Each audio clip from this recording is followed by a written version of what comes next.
भाग्यवान, मेरे जूते कहाँ रखे हैं? मुझे बाहर जाने में देर हो रही है। तभी मालती कमरे में आती है। ये रहे आपकी जूते। मैं इन्हें साफ करने के लिए ले गई थी। अरे वाह, तुम कितनी समझदार हो। मेरे बिना कुछ कहे ही सारे काम कर देती हो।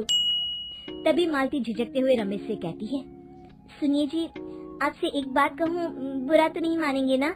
अरे नहीं नहीं, बेफिक्र होकर कहो। शादी से पहले मैं अपने मायके में नौकरी करती थी।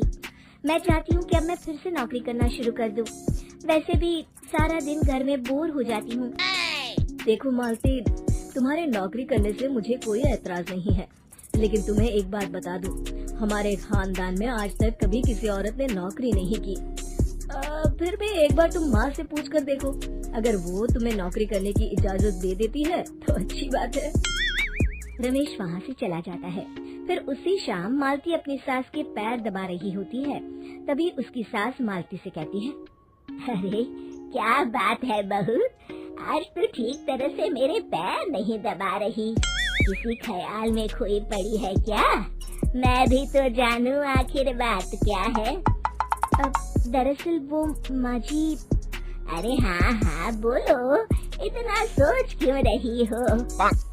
माँ जी, अगर आप बुरा न माने तो मैं नौकरी करना चाहती हूँ। घर के काम करने के बाद मेरे पास काफी वक्त बच जाता है। मालती की ये बात सुनकर उसकी सास गुस्से में कहती है, अरे बहू, तेरी तबीयत तो ठीक है ना? आज ये कैसी बहकी बातें कर रही है? भला हमारे खानदान में आज तक कभी किसी औरत ने नौकरी की है जो तू नौकरी करने की बात कर रही है? हैं? अरे बहू, तू क्या रिश्तेदारी में हमारी नाक कटाना चाहती है? जितना जल्दी हो सके अपने दिमाग से नौकरी का भूत उतार दे। और अब जा, जल्दी से रसोई में जा, खाना बनाने का वक्त हो रहा है। मालती मन मार कर खाना पकाने के लिए रसोई घर में चली जाती है। अगले दिन, नमस्ते माँ जी, कैसी हैं आप? अरे आओ दिवाकर बेटा, बैठो, मैं तुम्हारे लिए चाय मंगाती हूँ। बहू, जरा एक कप चाय तो लेती आना। फिर दिवाकर एक फाइल खोलकर मालती की सास के सामने रख देता है।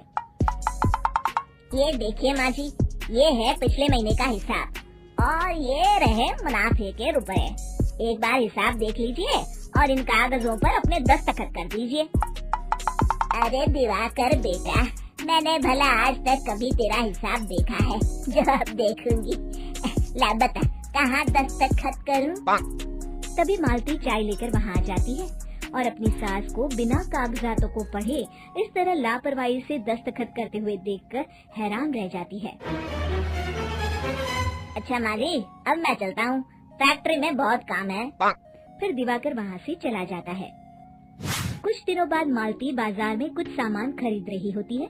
तभी एक बूढ़ा आदमी उसे आवाज देता है, अरे मालती बेटी, कैसी हो? मुझे पहचाना? मैं तुम्हारी कंपनी में मुनीम का काम करता हूँ।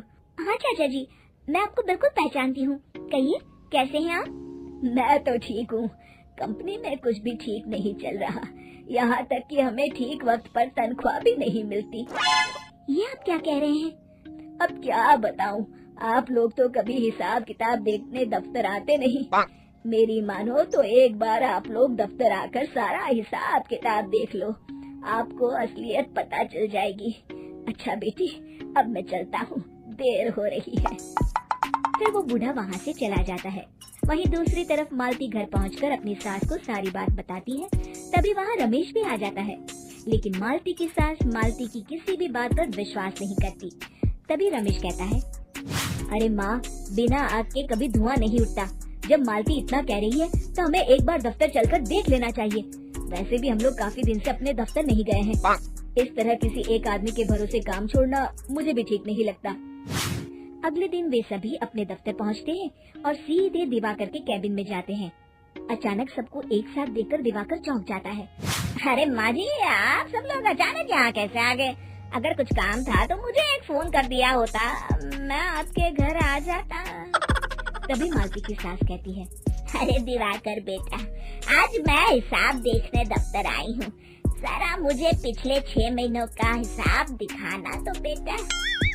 दिवाकर घबराते हुए हिसाब की फाइल मालती की सास को देता है।